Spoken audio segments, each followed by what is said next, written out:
போர் வீரர்கள் கிளம்ப அபிமன்யு வீட்டிற்குள் நுழைந்தான். வீட்டிற்குள் நுழைந்தவுடன் அவனது கழுத்தில் ஒரு பலமான அறை விழுந்தது. ஆ, பாட்டி என்று அவன் கழுத்தை தேய்த்தபடி தன் பாட்டியை பார்த்தான். பாட்டி கோபமாக அவனை பார்த்து, போட்டியில ஜெயிச்சதுக்கு அப்புறம் நீ என்ன செஞ்சிருக்கணும்? என்னதானே பார்க்க வந்திருக்கணும். ஆனா நீ பெரிய மனுஷனாகிட்ட, இளவரசிகளோட விருந்துக்கு போக ஆரம்பிச்சிட்ட. இந்த வயசான பாட்டிய பத்தி உனக்கு எந்த கவலையும் இல்ல என்று திட்டினான். தனது பாட்டி கோபத்தில் இருப்பதை புரிந்து கொண்ட அபிமன்யு, அப்படி இல்ல பாட்டி, இந்த விருந்து போட்டியில வென்ற எல்லாருக்குமான விருந்து. எல்லாரும் ஒருத்தர் ஒருத்தர் பாத்துக்கணும் அப்படிங்கறதுக்காக வச்ச விருந்து. அதனாலதான் நான் போனேன். சொல்ல போனா நான் இன்னும் சாப்பிட கூட இல்ல தெரியுமா என அப்பாவியாக முகத்தை வைத்துக்கொண்டு, எனக்கு பசிக்குது, சாப்பிட ஏதாவது கொடுங்க என்றான். உடனே பாட்டி கோபத்தை மறந்து வேகமாக சாப்பாட்டை எடுத்து வைக்க ஆரம்பித்தாள். அபி, நீ போட்டியில ஜெயிச்சா நான் உனக்கு பரிசு தருவேன்னு சொன்னேன்ல என பரிமாறிக்கொண்டே பேசினான். அபிமன்யு சாப்பிட்டுக் கொண்டே, ஆமா பாட்டி, என் பரிசுங்க என்று ஆர்வமாக கேட்டான். அபிமன்யு பாட்டியின் பரிசை பார்க்க ஆர்வமாக இருந்தான்.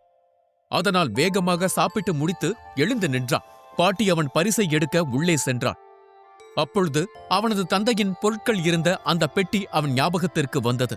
அவன் நினைத்ததைப் போலவே பாட்டியும் அந்த பெட்டியை தான் எடுத்து வந்தான். அதை பார்த்ததும் அவன் ஆர்வம் மேலும் கூடியது. அபி, இந்த பெட்டி சாதாரண பெட்டி இல்ல. இந்த பெட்டிக்குள்ள ஒரு சக்தி வாய்ந்த மர்ம முத்திரை இருக்கு. அது பிரம்ம சக்கர முத்திரை. அது ஒரு சக்தி வாய்ந்த போர் நுட்பம். இதுல இருக்க முத்திரை மொத்தம் 3 கட்டமா இருக்கும். அந்த 3லயும் தேர்ச்சி பெற்றாதான் உனக்கு மேல அதிக சக்தி இருக்கிறவங்கள கூட நீ சண்டை போட்டு ஜெயிச்சிட முடியும். இத கைப்பற்ற உன்னோட அப்பா எத்தனை சண்டை போட்டிருக்காரு தெரியுமா? பாட்டியின் வார்த்தைகளை அபிமன்யு ஆர்வத்துடன் ஆச்சரியத்துடனும் கேட்டுக்கொண்டிருந்தான். ஒரு ஆழமான மூச்சிற்கு பின் பாட்டி மீண்டும், இதுல இருக்க ஒவ்வொரு கட்டத்தையும் கடக்க உன் அப்பா எடுத்துக்கிட்ட நேரத்தை பத்தி கேட்டா ரொம்ப சுவாரஸ்யமா இருக்கும். முதல் கட்டத்தை அடைய அவர் எடுத்துக்கிட்ட நேரம் பவித்ரோதய நிலைய அடைய எடுத்துக்கிட்ட நேரத்துக்கு சமம்.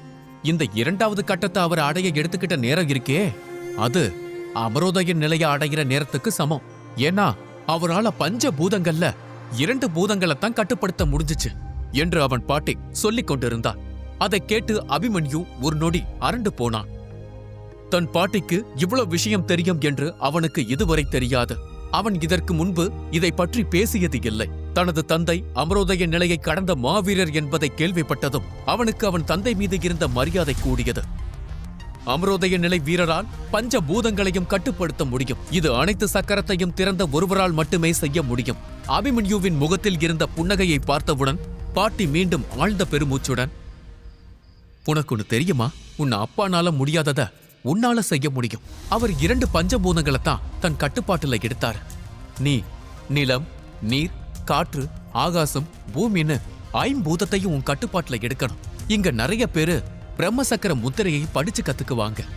ஆனா அத முழு வீச்சோட செயல்படுத்த மாட்டாங்க. அதுக்கு காரணம் அவங்க 5 பூதத்தையும் கட்டுப்படுத்தியிருக்க மாட்டாங்க. அவங்க செஞ்ச தப்ப நீ செய்யக்கூடாது. நீ முதல்ல 5 பூதத்தையும் கட்டுப்படுத்த கத்துக்கோ. அதுக்கப்புறம் பிரம்ம சக்கர முத்திரையே கத்துக்கோ. இது எல்லாம் கத்துக்கிட்ட பின்னாடி நீ தாக்குதலை தொடுத்தா எதிரில நிக்கிற சேனை எல்லாம் சிதறி ஓடிடும் என்று பாட்டி வேகமாக பெட்டியை திறந்து அதில் இருந்த பிரம்ம சக்கரம் மற்றும் 5 பூதம் சம்பந்தப்பட்ட பழங்கால சுருள்களையும் வரைபடங்களையும் அவனிடம் கொடுத்து ஒரு நிமிடம் தீவிரமாக அவனை பார்த்தவள், இது நீ கத்துக்கிட்ட பின்னாடி உன் அப்பா அம்மா பத்தின எல்லாத்தையும் ஒன்ன விடாம உன்கிட்ட நான் சொல்லுவேன். இது சத்தியம் என்றாள். அதை கேட்டதும் அபிமன்யு கண்களில் கண்ணீர் வந்தது. அவன் மனதிற்குள் பல கேள்விகளும் பல எண்ணங்களும் வந்தது. அவன் பாட்டியை பார்த்து, பாட்டி, நான் அரச குடும்பத்தை சேர்ந்தவனா என்று கேட்டான். அப்போது அபிமன்யு கண்களில் ஒரு சிறிய மின்னல் வெட்டியது. அதை பாட்டி பார்த்தாள். அவளுக்கு மனது முழுக்க சந்தோஷம் நிறைந்திருந்தது. தனது பேரன் தனது பாதையை தொடங்கி விட்டான் என்பதை அவள் உணர்ந்தாள். அவள் சிரித்துக்கொண்டே அவனை பார்த்து, ஆமா அபி, நீ நினைக்கிறது உண்மைதான். ஆனா அத பத்தி வேற எதுவும் கேட்காத. நான் சொல்லவும் மாட்டேன். நீ சக்தி வாய்ந்தவனா மாறணும். இந்த அபிமன்யுவ ஊரே மதிக்கணும். ஏன் உத்தமராயர் நரசிம்மர் கூட உன்னை மதிப்பு மரியாதையோட நடத்தணும். அதுக்கு பின்னாடிதான் நீ யாருன்னு இந்த உலகத்துக்கே தெரியணும். அதுக்கு முன்னாடி உன்னை பத்தின ரகசியம் வெளியே வந்தா அது நம்ம உயிருக்கே ஆபத்து. அதனால யார்கிட்டையும் இத பத்தி பேசாத என்றாள். தன் பாட்டியின் கண்களில் இருக்கும் பயத்தையும் பதட்டத்தையும் பார்க்கும்போது அபிமன்யு கண்களில் தானாகவே கண்ணீர் வந்தது. அவன் வேகமாக ஓடிச் சென்று தன் பாட்டியை கட்டிப்பிடித்தான். அவன் கட்டிப்பிடித்தபடி, ஏன் நான் மரியாதையை சம்பாதிக்கணும்? நானும் அரச குடும்பத்தை சேர்ந்தவன் தானே. அப்படி இருக்கும்போது அவங்களே மரியாதை தருவாங்க தானே பாட்டி என்று கேட்டான். பாட்டி அவனிடம் இருந்து விலகி அவன் கண்களை பார்த்து, பெற்றோருக்கு பெருமை சேர்க்கிறவன் தான் மாவீரன், அவங்க பெருமையை கடன் வாங்குறவன் இல்ல என்றான். அதை கேட்கும் போது அபிமன்யு முகத்தில் ஒரு புன்னகை தோன்றியது. அவன் பாட்டியின் மடியில் படுத்தபடி அவருடன் உரையாட ஆரம்பித்தான். அவர்கள் நிறைய விஷயங்களை பற்றி பேசிக் கொண்டிருந்தார்கள். பாட்டி, இத்தனை நாள் ஏன் என்கிட்ட இதெல்லாம் சொல்லல என்று கேட்டான். பாட்டி அவன் தலையை கோதிக்கொண்டே பேச ஆரம்பித்தாள். இந்த பெட்டியில இருக்கிற முத்திரைகள் மற்றும் நுட்பங்கள் எல்லாத்தையும் கொள்ளையடிக்க ஒரு கும்பல் சுத்திக்கிட்டு இருக்கு. அந்த கும்பல் கிட்ட இருந்துதான் உன்னை காப்பாத்த நான் போராடுறேன். அவங்களுக்கு கருணையே இல்ல. அவங்க யார வேணா கொல்லுவாங்க. அவங்க கிட்ட இருந்து உன்னை காப்பாத்ததான் நான் உன்னை எங்கேயும் அனுப்பாம பொத்தி பொத்தி பாதுகாத்தேன். ஆனா உனக்குள்ள ஓடுறதும் ஒரு போர் வீரனோட ரத்தம் தான். நீயும் ரகுநந்த குலத்தோட வாரிசுதான் அப்படின்றதையே நான் மறந்துட்டேன். பல பிரம்ம தீரர்களை உருவாக்கிய குலம் ரகுநந்த குலம். அதோட வாரிசான நீ எப்படி சாதாரணமான ஆளா இருப்ப? 2 நாள் முன்னாடி நீ முதல் சக்கரத்தை எழுப்புனதையும் இன்னைக்கு நீ போட்டியில ஜெயிச்சிட்டு வந்ததையும் பார்க்கும்போதுதான் நான் எவ்வளவு பெரிய தப்பு பண்ணிட்டேன் அப்படின்னு தெரிஞ்சிச்சு. நான் உன்னை முன்னாலேயே இதெல்லாம் செய்ய விட்டுருக்கணும். எல்லாம் என் தப்புதான் என்று அழுதா. பின்னர் அபிமன்யுவை பார்த்ததும் தன் கண்களை வேகமாக துடைத்தார். தனது பாட்டியின் வார்த்தைகளை கேட்டதும் அபிமன்யுவிற்கு ஒரு மாதிரி ஆனது. அவருடைய வார்த்தைகளை கேட்கும் போது அவன் பெரிய அரச குடும்பத்தின் வாரிசு போல இருந்தது. ஆனால் அதை நம்புவதா வேண்டாமா என்று அவனுக்கு தெரியவில்லை. சில நாட்களுக்கு முன்பு வரை அவன் ஒரு சாதாரண சாமானியன் வாழ்க்கையை வாழ்ந்து கொண்டிருந்தான். ஆனால் இன்று அதில் நிறைய மர்மங்களும் கேள்விகளும் இருந்தது. அவன் கண்டுபிடிக்க வேண்டிய நிறைய பதில்கள் இருந்தன. அவனது பாட்டி அவன் கன்னத்தை அன்பாக தடவி, அபி, நீ கவனமா இருக்கணும். நீ சக்தி வாய்ந்தவனா மாறும் வரை பிரம்ம சக்கர முத்திரையை யாருக்கும் காட்டக்கூடாது என்றாள். தனது பாட்டியின் பேச்சை கேட்டுக்கொண்டிருந்த அபிமன்யு ஜன்னல் வழியாக தெரிந்த முழு நிலவை கவனித்தான். முழு நிலவு என்றால் தாமாவை சந்திக்க வேண்டும் என்ற அர்த்தம். அவன் வேக வேகமாக அங்கிருந்து கிளம்பினான். தன் பாட்டியிடம் ஆசிர்வாதம் வாங்கிவிட்டு மலையை நோக்கி புறப்பட தயாரானான். பாட்டி, அடுத்த 5 முதல் 6 நாட்களுக்கு நான் முழு பயிற்சியில இருப்பேன். அதனால என்னை பத்தி கவலைப்பட வேண்டாம் என்றான். அவன் தன் தந்தையின் பெட்டியை பத்திரமாக தன் பையில் எடுத்து வைத்தான். அவன் பாட்டி அவனை பார்த்து, அபி, பத்திரமாயிரு. அதை விட பத்திரமா இந்த பெட்டியை பார்த்துக்கோ என்றாள். அபிமன்யு திரும்பி பாட்டியை பார்த்து, கவலைப்படாதீங்க, இந்த பெட்டியை என் உயிரை விட பாதுகாப்பா வச்சுப்பேன். கூடிய சீக்கிரம் இந்த நுட்பத்தை கத்துப்பேன். இதை நான் உங்களுக்கு கொடுக்கிற வாக்கு என்றான். அப்பொழுது மீண்டும் ஏதோ ஞாபகத்திற்கு வர பாட்டி அங்கிருந்த இன்னொரு பெட்டிக்குள் எதையோ தேடத் தொடங்கினான். அபிமன்யு ஆச்சரியத்துடன் அதை பார்த்தான். சிறிது நேரம் தேடிய பிறகு பாட்டி வெள்ளை நிறத்திலான ஒரு மோதிரத்தை அவனை நோக்கி நீட்டினாள். இது சேமிப்பு மோதிரம். இதுக்குள்ள உன் அப்பாவோட உடைகள் மற்றும் சில பொருட்கள் இருக்கு. உன் பயணத்துக்கு இது உதவும் என கூறிவிட்டு பாட்டி அவன் கன்னத்தை அன்புடன் தடவினாள். அபிமன்யு அந்த மோதிரத்தை வாங்கிக் கொண்டு பாட்டியை கட்டிப்பிடித்துவிட்டு அங்கிருந்து விடை பெற்றான். பின்னர் மலை உச்சியை நோக்கி வேகமாக ஓடினான். தாமதமாக சென்றால் ஆச்சாரியர் கோபம் கொண்டு போய்விடுவாரோ என்று அவன் பயந்தான். கிட்டத்தட்ட 2 மணி நேரம் நிற்காமல் ஓடிய பிறகு அவன் மூச்சிறைக்க மலை உச்சியை வந்தடைந்தான். அவன் உடல் முழுவதும் வியர்வையில் நனைந்திருந்தது. அவன் வேகமாக மூச்சிறைத்தான். அவன் கண்கள் மலை முழுக்க தேடின. அங்கு சில மேடைகள், மரங்கள் மற்றும் காய்ந்த புல்லை தவிர வேறு எதுவும் இல்லை. அதைக் கண்டதும் அவன் முகம் வாடியது. நான் தாமதமாக வந்துட்டேனா? ஆச்சாரியர் கோபித்துக் கொண்டாரா என்று கவலையோடு கேட்டான். அப்படியே அங்கிருந்த ஒரு கல் மேடையில் போய் அமர்ந்தான். ஆச்சாரியார் திரும்பி வரும் வரை அங்கிருந்து செல்லக்கூடாது என்பதில் அவன் உறுதியாக இருந்தான். அப்போது கணீர் என்று ஒரு குரல் ஒலித்தது. 2வது பயிற்சிக்கே இவ்வளவு தாமதமா என்று கேட்டுக்கொண்டே தாமா அங்கு வந்தான். அவர் குரலை கேட்டதும் அபிமன்யுவின் முகத்தில் ஒரு புன்னகை தோன்றியது. குரல் வந்த திசையை பார்க்க அவன் வேகமாக திரும்பினான். வெள்ளை நிற உடையில் தாமா புன்னகையுடன் நின்று கொண்டிருந்தார். பின்னர் அபிமன்யுவை நோக்கி நடந்து வந்து அவன் அருகே அமர்ந்தான். அவர் கோபமாக இல்லை என்பதை கண்டவுடன் அவன் நிம்மதி அடைந்தான்.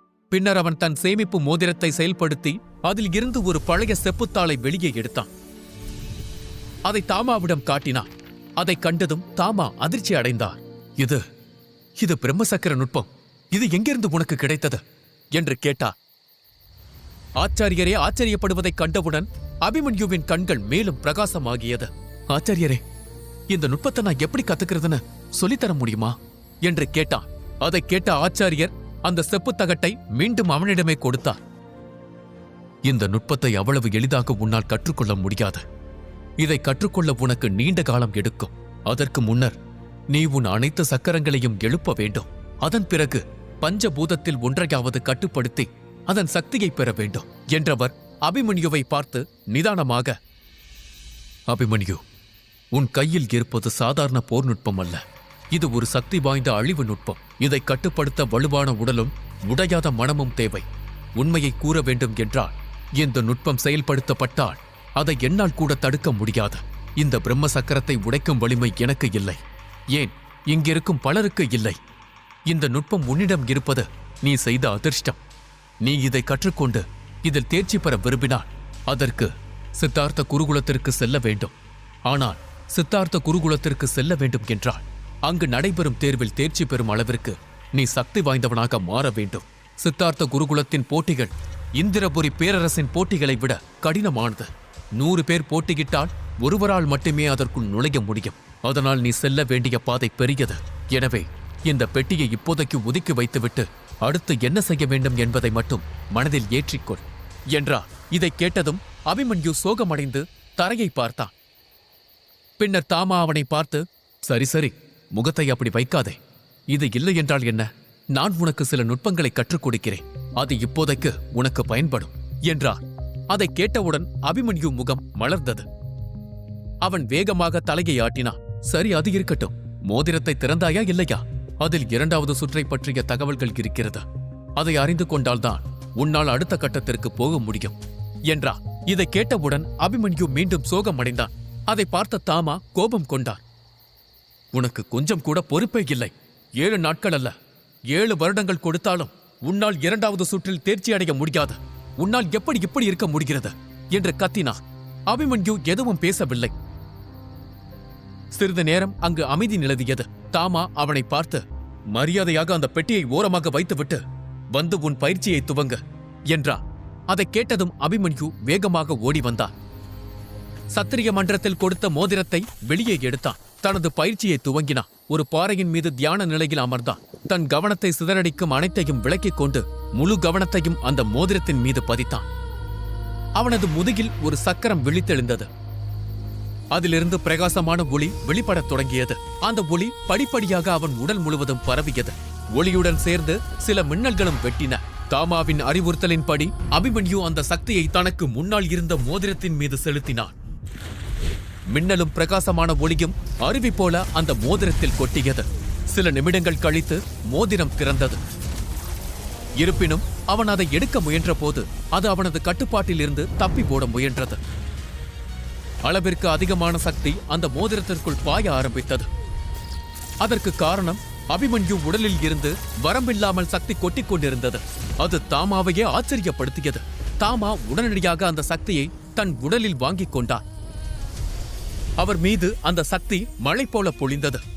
ஆனால் அவர் உடல் வலுவாக இருந்ததால் அது அந்த சக்தியை தாங்கிக் கொண்டது. ஆனால் அதீத சக்தியை வெளியேற்றிய அபிமன்யுவின் நரம்புகள் உடைக்க ஆரம்பித்தன. அவன் உடல் வீங்கியது. அவன் முகம் வெளிரியது. அவன் இரத்த வாந்தி எடுத்தான். அவன் மயங்கி கீழே விழுந்தான். தாமா ஓடி சென்று அவனை பிடித்தார். அவர் அவனது நாடி துடிப்பை சரிபார்த்தார். அது சரியாக இருந்தது. அதன் பிறகுதான் அவருக்கு போன உயிர் திரும்பி வந்தது. பின்னர் அவர் அபிமன்யுவை மெதுவாக தரையில் படுக்க வைத்தார். அவனை ஆச்சரியத்துடன் பார்த்தார். இந்த சிறுவனுக்கு பின்னால் உண்மையிலேயே மிகப்பெரிய ரகசியம் இருக்க வேண்டும். இவனது அப்பா கண்டிப்பாக ஒரு மாவீரனாகத்தான் இருக்க வேண்டும். இவன் பெரும் அதிர்ஷ்டசாலி. இந்த வயதிலேயே இவ்வளவு சக்தி இவன் உடலில் இருக்கிறது. மூலாதார சக்கரத்தை திறந்த எந்த மனிதனுக்கும் இந்த அளவிற்கு சக்தி இருக்காது.